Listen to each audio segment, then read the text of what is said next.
Our Councilman, do you know, is there anybody on the call that wasn't on for work session A? I'm just trying to gauge how detailed I need to be in the first few slides. I believe we have one person who was not a part of the last meeting. Okay. But everybody else was at the last one. Okay. So, well, then I will let me know when I need to change the slide. Okay, thank you. So thank you, everybody. I apologize, I was a few minutes late, and appreciate, Councilman, you getting everyone together for this. This is what we have proposed is a rezoning to a specific plan zoning. 2 parcels that are located at Elm Hill Pike. This is the property immediately surrounding Child Care USA. There are 2 parcels that comprise just a little over 6 acres. Okay.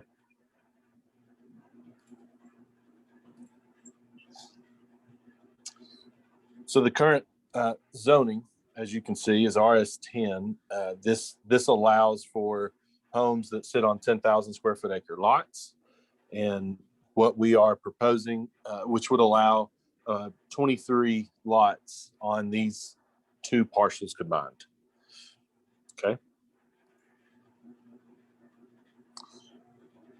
What we have proposed is a specific plan. Also, you'll hear referred to as an SP. You can see this definition from the Metro Planning Department's website.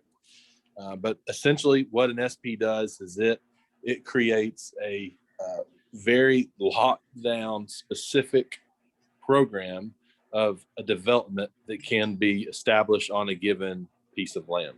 Okay. Just as by way of some examples, right down the road on Elm Hill, the B&A parking lot is an SP. Child Care USA actually is an SP as well. And what that means is that Child Care USA, that property can never be anything but a daycare center, unless the owner goes through the zoning process, which we are going through, and the council person at the time agrees to carry a rezoning to some other use. There's just by way of an example, right across the interstate on Woodbury Court, 425, it's just a single family home, but it's zoned SP. So an SP can literally be any use. You want to build a nuclear plant, then you could do an SP, and it can only be used for a nuclear power plant. But SP gives the neighborhood great control. Okay. So, and this was a question that gets asked a lot. Why an SP? Why not just a base zoning? And the skinny of it is because an SP gives the neighbors, the district council person, more control over what's going in on a particular piece of property. So a person who's developing a neighborhood would prefer to have just a base rezoning because it gives them maximum flexibility. But a neighborhood would prefer to have an SP typically because they can tie specific requirements to it, which we have done in this application, and we'll get to that at the end of the slides.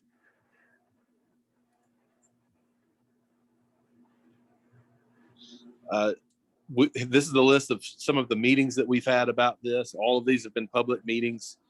We've had multiple individual conversations with folks as well. So this process, and I bring this up, I'm kind of proud of this because I think it shows how much involvement has taken place to get us to this point. And there have been other attempts that didn't look anything like this. And I'm really proud of what I think we've done. And I certainly have appreciation for Councilman Bradford, but others who have consistently been involved and been a part in as this process has moved along.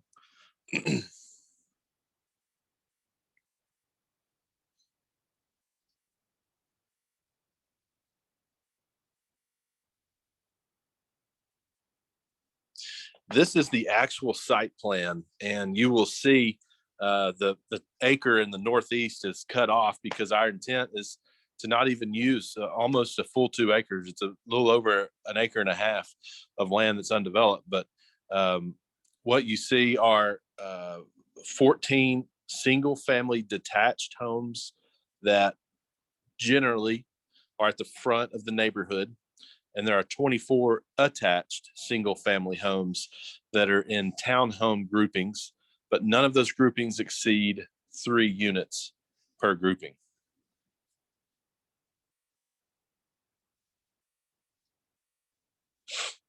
So in our SP application, there are some very specific things that have to be referenced and that have to be provided in the application. One is the layout, which was shown on the previous slide. And there are some specific notes in the SP that provide the framework or the guardrails that tie down what can be built on this 6.2 acres. And so some of the things that we've settled on over the course of all of our public engagement has been that these would none of the single family residents that are attached would be in groupings bigger than 2 or 3, that no less of 70% of the exterior siding will consist of brick or cementous siding. We actually discussed that at work session A, and we've kind of narrowed that down and said I think it's 15 or 20%. That'll be later on in the presentation. All homes will be governed by an HOA. Short-term rentals such as Airbnb or VRBO will not be permitted in this development. All homes shall have attached garages. And then the language that the planning department staff requested was that the primary facade, meaning basically the front door of the house, face Elm Hill Pike for the homes that are located along the bigger stretch of Elm Hill Pike. And there's some specific language as it relates to a covered porch, not less than 55 square feet, and landscaping planted adjacent to and along the full length of the primary facade.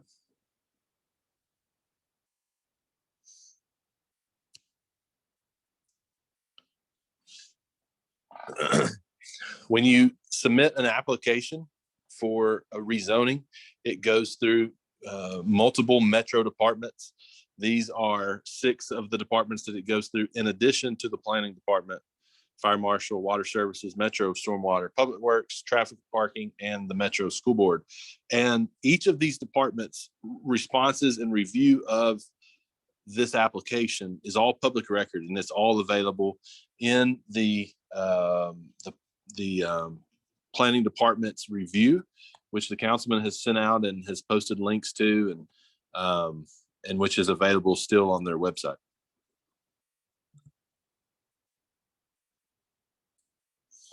So after reviewing the application and some tweaks that we made at planning department staff's request, their analysis stated that the proposed SP is appropriate for the suburban neighborhood maintenance land use policy, which is the policy that governs that area.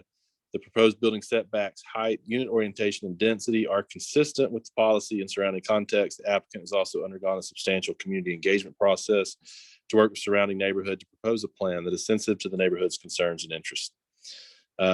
So the planning department staff sends a recommendation for approval or disapproval to the planning commission, which is appointed by the mayor and approved by the council.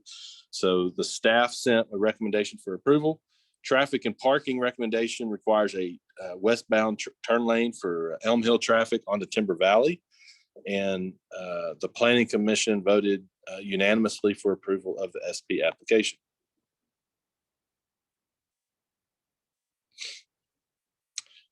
Wanted to pull this out again. This is one of the conditions. So they recommend approval with all conditions. And one of the conditions, it's note 6 in the staff notes, is the preliminary SP plan is the site plan and associated documents. Remove all notes and references that indicate the site plan is illustrative, conceptual, etc.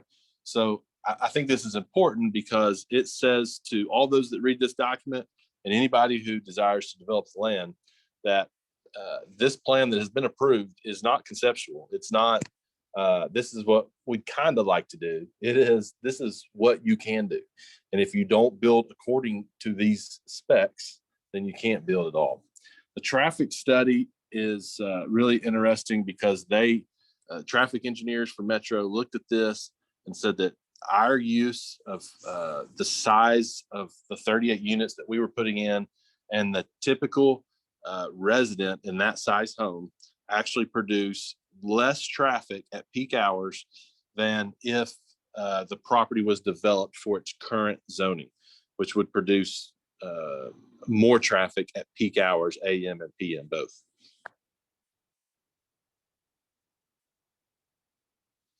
This is the traffic and parking's recommendation. You can see that per their analysis, there are 4 fewer cars in the morning and 3 fewer cars in the evening on Elm Hill Pike as a result of our proposed SP versus how the land is currently zoned.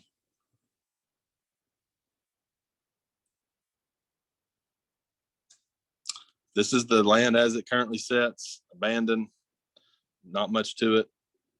Metro Police are still making arrests on that land occasionally.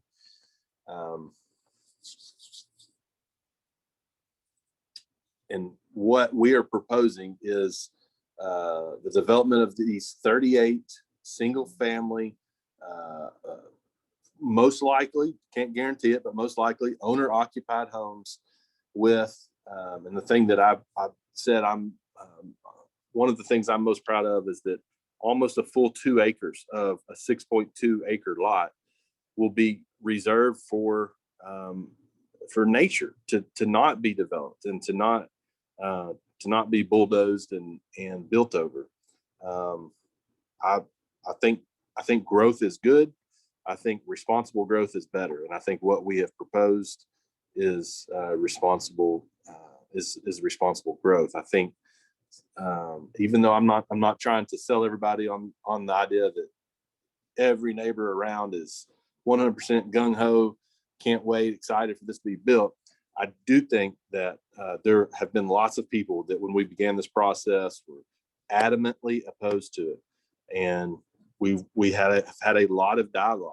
This has been a very transparent process, and many of those people now are supportive of what we're trying to do because they recognize that this land is not going to remain untouched. That in Nashville, it's going to be developed, and we think what we have proposed provides a pretty responsible and smart solution for the neighborhood and provides a really nice product for the market.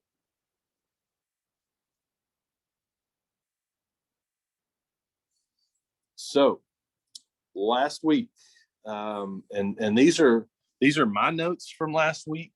I was making notes as we were talking, and so if someone was on the call last week for work session A and you feel like I've gotten something incorrect, that's my fault, and it was an honest mistake. So if you feel like something else was said than what I put in here, please interrupt me and say so.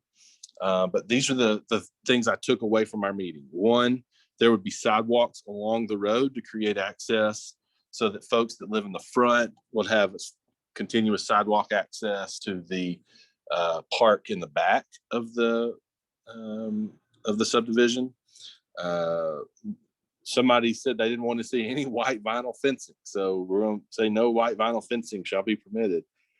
I wanted to make sure this was what was said. I think this is accurate, that an approximate even distribution of facade material is to be used. So we say in the SP application that all homes have to be brick or cementous siding or stone, but what the feedback we got was from work session A was that sounds good, but we don't want every house to be red brick, or we don't want every house to be the same stone pattern. We want there to be an approximate even distribution of the facade choices available. We talked a lot about no more than 20% vinyl siding. Again, that's what I mentioned earlier. We had an SP application that went through Metro Planning. We had 70% would be stone or masonry. Last week it was expressed they would like to see that be even less, and so we lowered that to 20. We talked a lot about fencing, and I perceive that this is the kind of fencing. I mean, there's 1,000 iterations of a black wrought iron look-alike fence, but this is just what I had in mind and wanted to submit this to the group. This is what you would see along Elm Hill Pike as you drive by, and we would use matching fencing for the dog park and the playground area, and we would use existing fencing where possible. So as you know, there's a new fence that has been built almost the entire length of the 6 acres. And so that fence would serve as the fence for the neighborhood.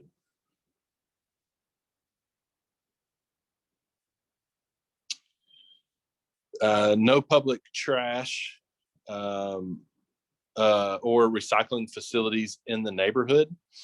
And that, as has been pointed out, that often creates a unsightly mess because those collection sites are not managed necessarily very closely. And so everybody would have their own trash can that would be picked up. And then we talked a lot about landscape buffers, and these next 4 slides, or 5 slides maybe, detail more about the landscape buffers.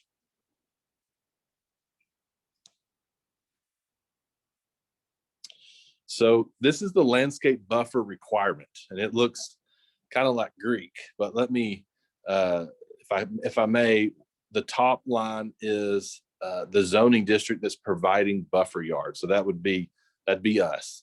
And then on the side, it is that would be the zoning district that is existing. That's I guess you would say being buffered from. And so in that first box on the top, 1 is RS 10, which is what our current zoning is. The 38 units that we're requesting is really in effect a down zone, or I guess that would be an up zone, 2 levels. And so that would put us like an RS8 or an R8. So that would move us to the second box, which would mean all of our neighbors are RS10 or less. And so the zoning district buffer that would be necessary per the zoning code would be landscape buffer B. And these next few slides get into what A, B, C, and D are. So basically, if you have your land zone the same as your next door neighbor and you want to build a house on your land, you don't have to build a landscape buffer because the density is the same. So this is literally landscape buffer A. This is a diagram that Metro Planning produces. It literally shows the number of shrubs and bushes and trees and how frequently they are planted over 100 linear foot distance.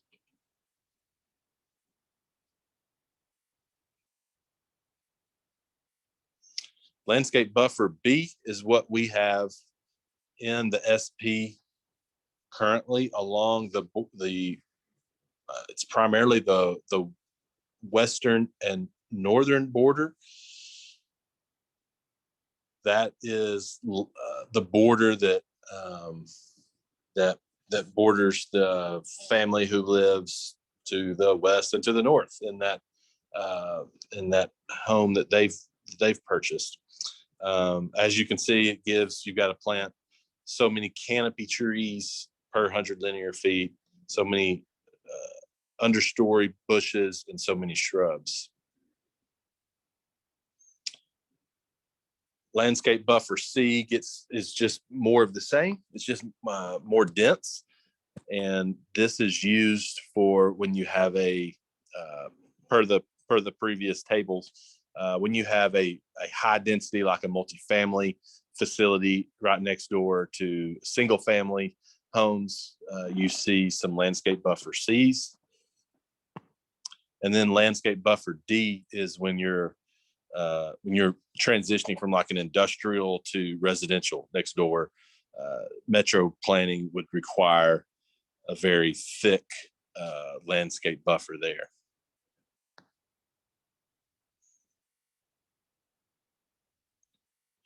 So we talked a little bit about landscaping last week, talked a lot about fencing, and those were my notes from work session A.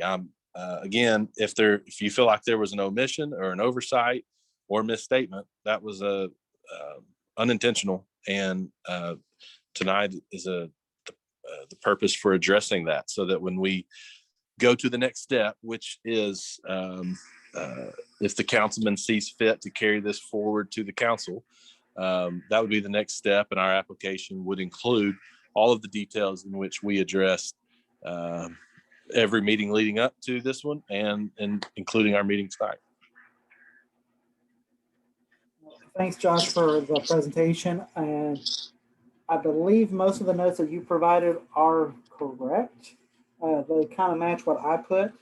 So if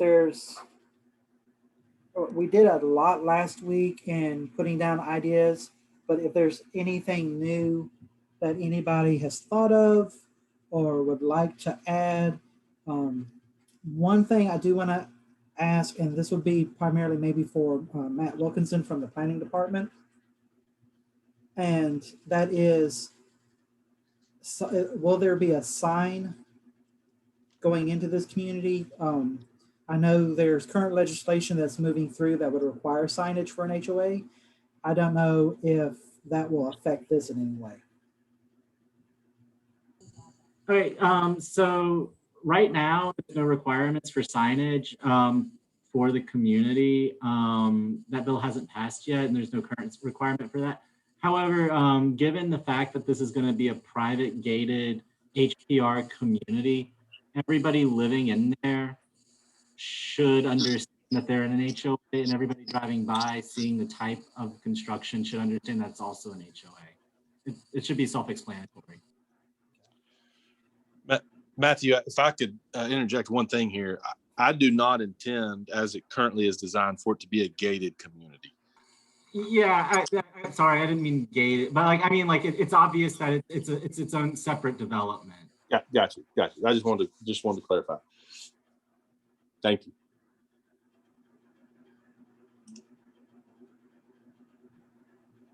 May I ask a question? Go ahead. Yeah, I guess I don't know if I'm talking to Matthew or Josh, because I haven't been on any of these calls before. This is what you're doing. I live in Woodland Point. I'm wondering, have you done any previous construction in this area? Have I done construction in Nashville? Or yeah, no, not in Nashville. I mean, that's pretty big. I'm just talking about this area right here. Oh, no, ma'am, I have not. My wife and I lived in Woodland Point for 11 years, and that's how I knew of this of this property. And Okay. but no, Okay. I've not done any. That's where you. Okay, that's the reason your name is familiar to me. Then must have been like in some communications that had to do with the property that was developed on Pleasant Hill. He is also a council member for this district a few years ago, so that may be where that name sounds familiar. It sounds, yes, it does. It sounds very familiar. I just want to say, I just sent something into the chat, but I drive back and forth from Woodland Point to Vanderbilt frequently, and I oftentimes just go all the way down Elm Hill because of traffic on 440, especially when there was everything being done on 440. But like this morning, I was on Elm Hill by 6:35, and earlier this week, I went in like at 10:30, and traffic on Elm Hill is really busy. And I have talked to Russ and also to the Hermitage Precinct Sergeant and several other people, quite honestly, about the traffic out here, and my concerns that we're going to be seeing more and more and more fatal accidents. And because of the traffic and because of the very irresponsible driving that happens on Elm Hill and on Bell Road. And I feel like it's where we live here in Woodland Point now, I would be willing to venture that there are probably at least 3 vehicles, probably 3 by now, connected with each unit, even the single family homes out here. And with it, the traffic is just appalling for roads that are as narrow, and especially as narrow as they are with no lanes, and with the areas like right across from Woodland Point, where I don't think it can actually be widened without a whole lot of blasting. You're going to have a bottleneck there. I just want to express my concern and try to heighten everyone else's concern and awareness of the accidents that we've been having, and the fact that a lot of them due to speeding are fatal.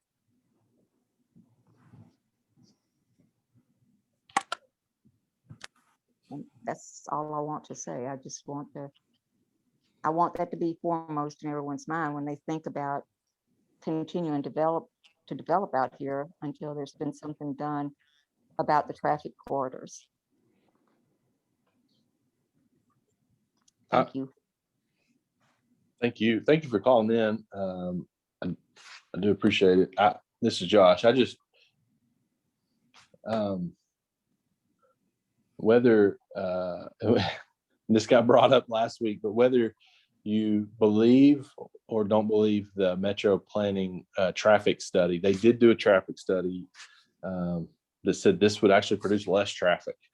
And it would also require, as I pointed out on one of the slides, it would also require a turn lane on Elm Hill and going on to Timber Valley. And so, you know, I'm certainly not trying to pitch this as it's going to cure a traffic problem, because I don't think it does. But I do think it does some things that could, in a small way, move the needle towards helping with alleviate certain aspects of traffic.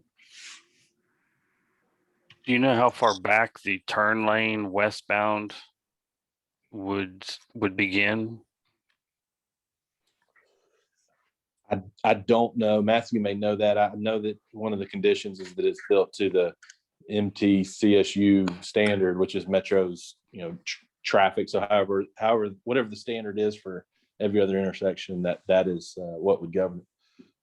Yeah, I apologize. I spoke with John Bogosian, who was the engineer responsible for that recommendation. I forgot to ask about the length of the turn lane, but I did get clarification because I know last time there was a little bit of confusion about how it would operate. And so the turn lane would be on the westbound lanes of Elm Hill at the Timber Valley intersection, and what is being strongly recommended by Nashville Public Works to optimize the traffic flow there and to ensure a safer traffic movement would be to change the left lane at the intersection into a left turn only lane to coexist with the protected left turn light that's there now. And then the right lane would be the through lane, which would tie into the later on when you get past there at Patio Drive, it goes down to one through lane anyway. So it's just sort of pushing that up a couple hundred feet to the intersection to provide a more distinguished left turn onto Timber Valley and to prevent unnecessary backups in the left lane while people are waiting to turn. So it creates a general notion that it's a left turn only lane. Thank you. And actually, I would oppose that because right now, yes, there are a few cars, not many cars, that turn left on Timber Valley there. But more importantly, it allows, even though it does funnel back down into one lane after Patio Villa, it does allow the traffic to spread out coming to that stoplight. And going eastbound, leaving from that stoplight, it allows the traffic to spread out, which allows for much less congestion for people exiting and entering Elm Hill Pike. If I can say, here at Woodland Point, there have been 3 accidents I can think of that I know of, let's say, in the past 12 months. One of them happened right at the entrance to Woodland Point, and the others probably within 100 feet of the entrance. And there are turn lanes going in both directions. And the most recent accident happened in northbound. The one before that, which was the fatal one, was a person that was southbound. And then the one prior to that, I don't know that anybody really knows. It looked like there was someone turning in and someone just running the light there. But both of the cars in that one were totaled. The turn lanes, whether or not you have a turn lane or a light, is insignificant in this traffic, because people are using turning lanes and shoulders as passing lanes, and lights. I don't know.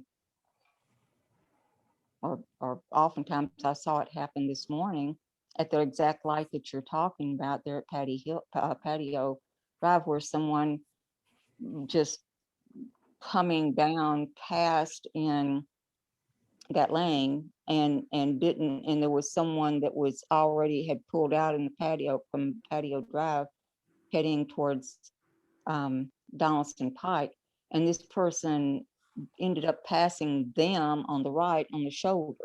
So, you know, we can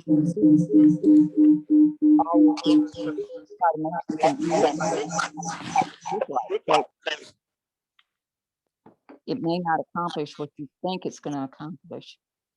Well, I think that to that point, you know, people will find a way, you know, through whether it's a turn lane. So we've got to allow them to spread the traffic out a little bit, so that yes, we don't force them to do something they shouldn't. You know, I've been here for 22 years and I can't count how many times I've seen accidents, both at Trails End and Timber Valley, you know, and White Pine for that matter. So, Yeah. which is all in front of this property. So, yeah, and if people are cutting through on Trails End, they come, you know, and then you get to Bell Road. I don't know exactly. if you remember or not, but there was an accident there several years ago that stopped traffic for hours and hours, like about 5 hours. Yeah. If there were first responders trying to get to Woodland Point during that time, they could not have gotten here without, you know, turning around, going back and cutting through on Elm Hill to Donaldson Pike and coming down to Couchville or Murfreesboro and coming back up, unless they got a chopper to bring them in. Any emergency responder could not have gotten here. And if someone was trying to transport someone to Vanderbilt or somewhere, they, you know, you're losing life seconds that way.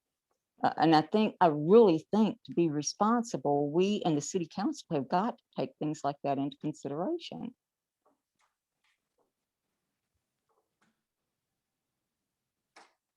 I'm sorry, I'm just a medical person and a person that lives out here trying to speak from daily experience. We appreciate you joining the meeting and voicing your thoughts, your concerns, and your opinions on this. Thank you, Russ. And you know, I understand that there are not very many undeveloped tracks left in Davidson County. And getting back to the traffic, you know, this development is not going to be a major contributor to traffic, considering when you look at some of the developments going on in Antioch and Hermitage and Mount Juliet, which is where most of the traffic we see on Elm Hill is coming from. So, you know, these are 33 units. You've got some developments in Hermitage where they're looking at developments in the hundreds. So I understand that, but you know, also you're talking about 33 units, which might have more than 33 buildings. Isn't it with more than single units in each building? No, the total unit count here is going to be 38 units total. As it sits currently, they're entitled to do 23 lots. And so based on the traffic counts in the ITE code, where the single family lots generally have a more trips per day than multifamily lots. They came out that the proposed development would generate 279 trips a day, 18 trips at the AM peak hour, 22 trips at the PM peak hour, compared to what it's currently zoned now, which would allow for the 23 single family lot units, which would have 269 daily trips. But at the AM peak hour, there'd be 22 trips, and at the PM peak hour, it'd be 25 trips. So on the whole, it's really a net zero difference on traffic between what they can currently do now through subdivision with no real input, because on subdivision regulations, if they meet the regulations, per state law, it has to be approved, versus what they're doing now, which is rezoning and doing a horizontal property regime development, which is technically multifamily, even though they're doing some single family style cottage units, and which would be 38 units. And so because you have that difference in trips per day per unit between a traditional single family zone unit and a multifamily unit, even though these are cottage style, it should be net neutral. Generally, about 10 more trips a day overall, but 4 less trips during the AM peak hour and 3 less trips during the PM peak hour. And these estimates are based off of ITE code, and they get that through a lot of study over different areas over a period of years, and they periodically update that as time goes on, based on changing habits of people's commutes and how people interact with their infrastructure. Okay, I understand, and I'm not trying to be argumentative. I can just tell you this morning at 6:35, if you had added even just 38 more cars to that, if everybody, decided they were working first shift or something like that, it would have been a nuisance. I mean, and I understand you're saying it could be a worse unit if things went some other way.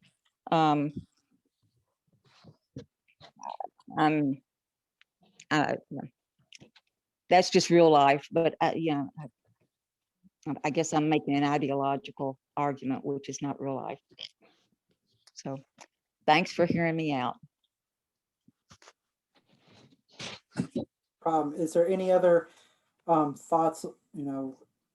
If you look at to the right of the development, you'll see a spot where they're planning on putting a little play park and a dog park for the residents. As the developer, as Josh has stated, most of this open space is going to be left as is. So there'll be a lot of natural trees and landscaping there as a buffer between white pine. But is there any other ideas anybody wants to add? Or are we happy with what was proposed at last week's meeting? The fencing around the living space, the sidewalks, ensuring that each unit has its own trash, so there's not a communal dumpster that would attract overflow and attract rodents and whatnot. Are we happy with the landscape buffers that are currently proposed? I'm just throwing things out there that we've already agreed upon. If nobody else has any ideas or recommendations, then I know, Josh, you added attached garages with every unit. Right. And I know we talked about 2-car garages with every unit, again, to target less transitional people. What about that? What about doing 2-car garages with every unit? Well, I think for some of the single family homes that are detached, that probably works, but as we said last week, if we require a 2-car garage, or that it be built to certain specs, we're trying to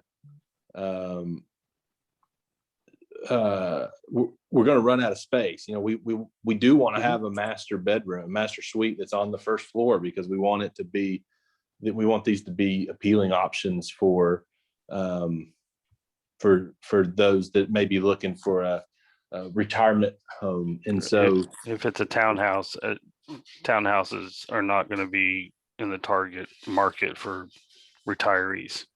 I mean, it's,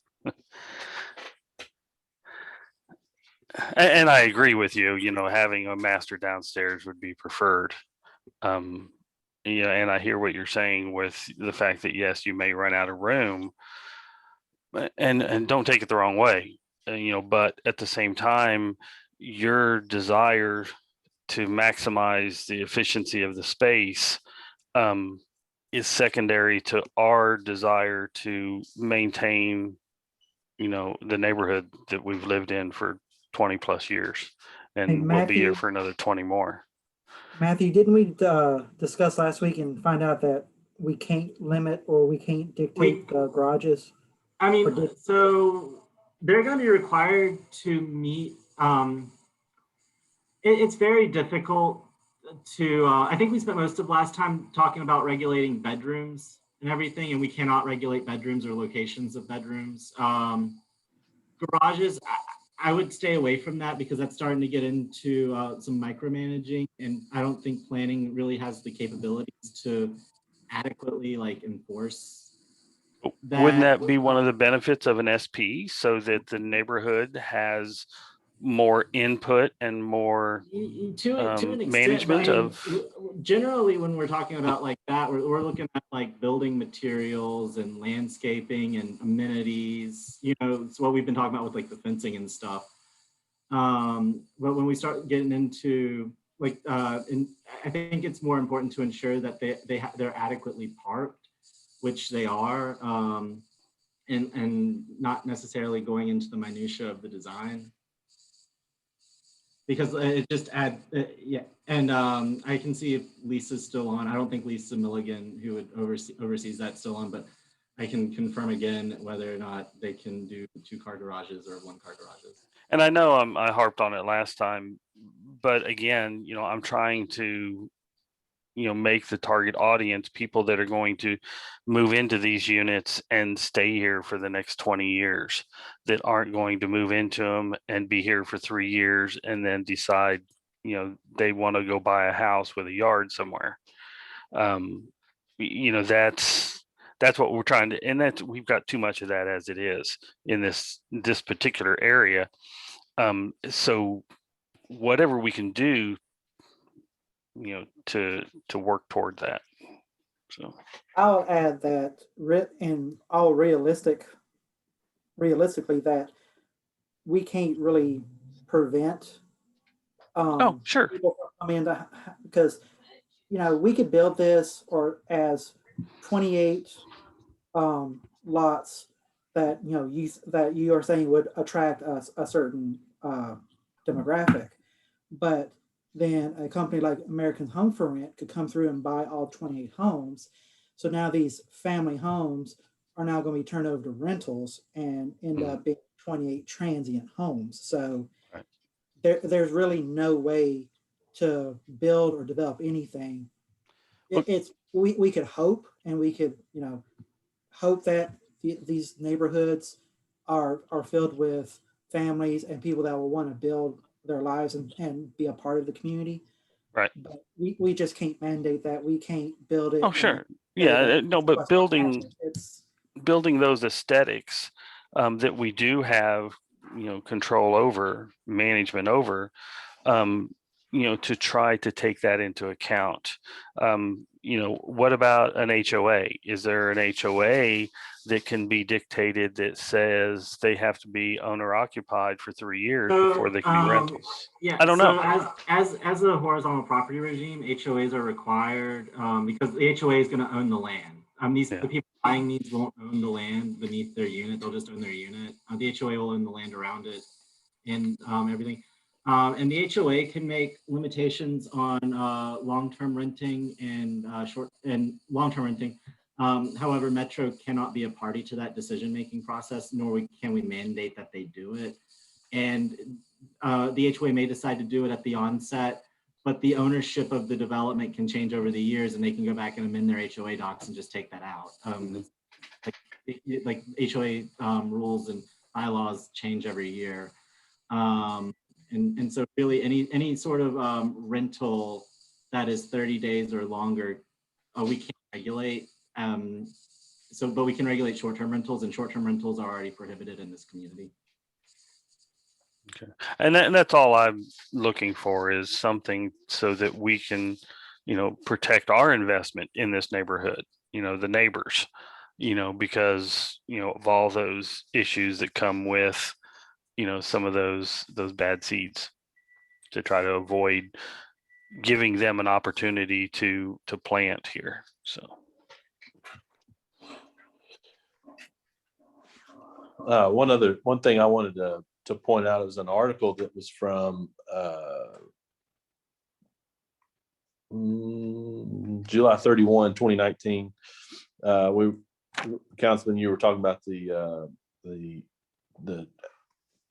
acreage that's undeveloped, and it was talking about the loss of trees and canopy that Nashville has experienced. And it says from 2008 to 2016, Davidson County experienced a 13% reduction in tree canopy, losing approximately 918 acres of trees. It goes on to talk about Nashville Next and some of their established goals for protection of the canopy, and how they want to see that improve. So it kind of gets into minutia, but it talks about the tree density requirement, the tree density units, TDUs. And there was apparently the council passed some legislation, Matthew may know about it, but in 2019 that basically increased the number of TDUs, tree density units, for developments. And one of the things I thought was kind of cool was that trying to leave the existing canopy that's there as it is, actually, it appears exceeds what this new and improved TDU standard is. And that's before we do any of our landscaping. And so, again, not to harp on that, but I don't think it's insignificant that we've come to, with neighborhood input, we've come to a potential outcome that reserves almost a full 2 acres of common area, that much of which is covered by a very mature tree canopy. And given some of the initiatives of Nashville Next and the initiatives of the planning department, I think that's worth pointing out. No, I appreciate that, Josh. Yeah, definitely. Thank you for that. I'm sitting on 5 acres of undeveloped land across the street from this, so I can definitely appreciate it. Yep.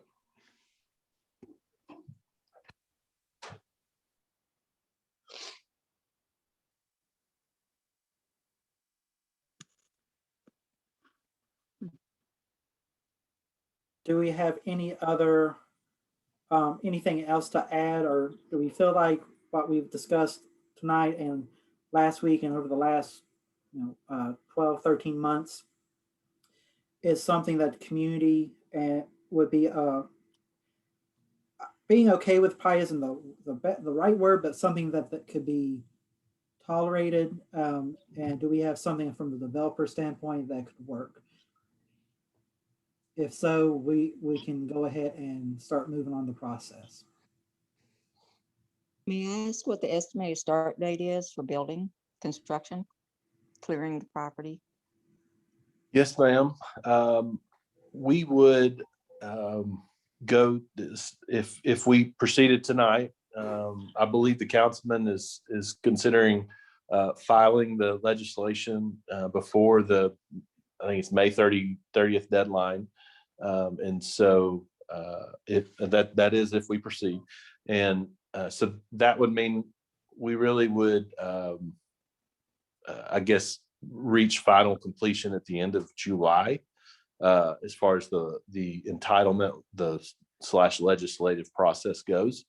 And so we would like to be able to break ground right away and begin, which would be August, and begin that process, and hopefully get some homes built before the wet season starts in the winter.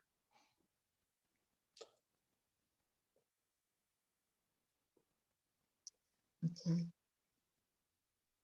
Thank you. Yes, ma'am.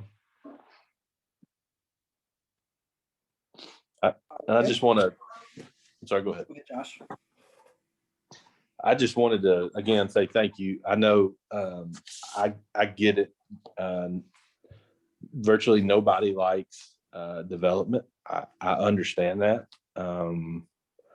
But I do think the process that we've engaged in has been pretty cool. Where we started was about 50 acres and frankly, a different product. And I said 50 acres, about 50 units and different products. And literally through 8, I guess, moments of public community meetings and engagement and a dozen or more individual engagements, I really feel like we've come to a product that's better than where we started. And I know nobody wants to do community meetings about a development down the road on their Thursday night. But I do appreciate everybody's participation and involvement. I think it's made the product better. I think it's made the product for the community better. And certainly that's to the councilman's credit. Well, I won't deny that I don't like it, but I think it has, like you said, it has become something that's tolerable. And certainly if you recall, a few years ago, that's better than the 220 units that were originally proposed for this property and the adjacent. So, Mike, to hear you say that it's tolerable, I'm going to take it high praise. yes. Yeah. And I'll also say the other silver lining, if you want to look at it this way, is within the next year or two, we will no longer have to look at a dilapidated barn, a bus with windows busted out. That we're actually going to see a piece of property that's going to add to the value of our neighborhood and our community, not just through the increased property value that developing this land will bring, but just the fact that now we have something that's a little easier to look at than dilapidated buildings. And I thank Josh for his comments, and I thank everybody who's here tonight, who's attended every meeting we've had, who's kept an open mind and asked thoughtful questions and contributed to this end product. Because at the end of the day, I harp on this, and I think it's very factual that development needs to happen for us and not to us. And I do feel like that the product we have here is something that has had a lot of evolution through community input, community involvement. And I thank Josh for his willingness to work with the community to scale back the initial proposals and to redesign this based on the feedback that you, the community, have given him. So I just want to say with that, I also want to thank Matthew Wilkinson, who's our planning liaison in the council office, for attending some of these meetings to help us answer some of the planning related questions. And so, with that, I want to make sure everybody has their evening. So we'll go ahead and end it here.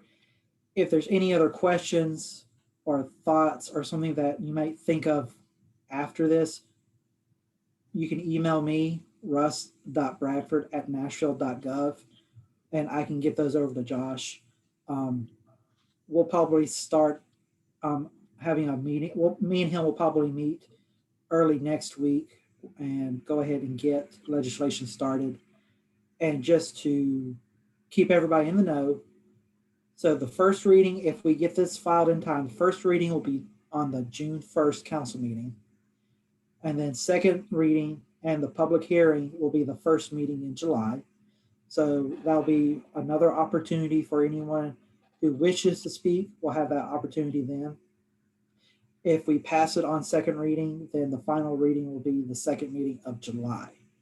And I will also put the caveat out there that if we do have to make any amendments or changes, I'm going to automatically defer one meeting so that the community has time to read, understand how that changes the final product.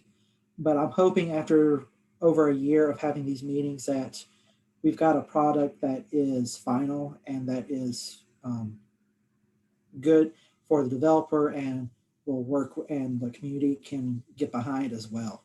So with that, thank you again, everybody. And I will give y'all half an hour of your night back. Thank you, Russ. Thank you, everyone. Thank you, Russ. Thanks, Josh. Yes, sir.